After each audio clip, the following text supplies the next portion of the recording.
8 అవర్స్లో 141 కొడతామని అస్సలు అనుకోలేదు.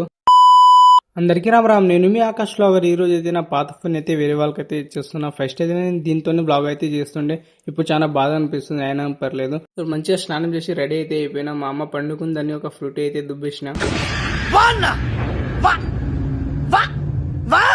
తర్వాత నేనైతే మా అక్క వాళ్ళ ఇంటికి అయితే పోతున్నా, కానీ దారిలో బండి అయితే ఆగిపోయింది. అసలు ఏమైందో అర్థం కావట్లేదు. దాని తర్వాత చూసిన కింద పెట్రోల్ ఆప్షనే బంద్ ఉంది. మళ్ళీ స్టార్ట్ అయితే అయిపోయినాం, కానీ నా తమ్ముడు బైక్ నడిపిస్తుంటే నాకు ఒకటే పాట గుర్తుకొస్తుంది. తర్వాత మేమైతే చింతలతాండకైతే వచ్చేసినాం. దాని తర్వాత ఇక్కడ కూడా పూజ అయితే జరుగుతుంది. చింతలతాండలో అన్నదానం అయితే చేస్తున్నారు. దాని తర్వాత మేమైతే మా అక్క వాళ్ళ ఇంటికి అయితే వెళ్ళిపోయినాం. మా అక్క అయితే మా బావకైతే ఫోన్ చేసి పిలిపించింది మేము వస్తున్నామని.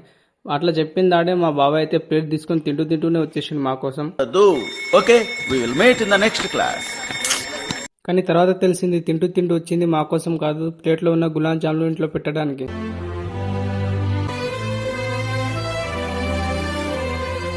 తర్వాత మేము అన్నం తినడానికి అయితే వెళ్ళిపోయినాం. ఇక్కడ స్పెషల్ ఏంటంటే రవ్వ ఇంకా గులాబ్ జాములు అయితే ఉంది.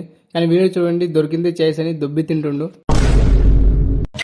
తర్వాత మేము ఇంటికి అయితే వచ్చేసినాం. ఇంటికి వచ్చేసి మా గుడి దగ్గరికి అయితే పోతున్నాం. పూజ అయితే స్టార్ట్ అయిపోయింది. ఇక్కడ నేను పూజ చేసి అన్నం పెట్టడానికి అయితే పోయినా. వాళ్ళ ముందులా నేను ఓవరాక్షన్ చేస్తుంటే వేవి అని అడుక్కోవాలని అడుగుతున్నా. మనుషులు దున్నపోతున్నా, సిగ్గుచనం లేదు నీకు.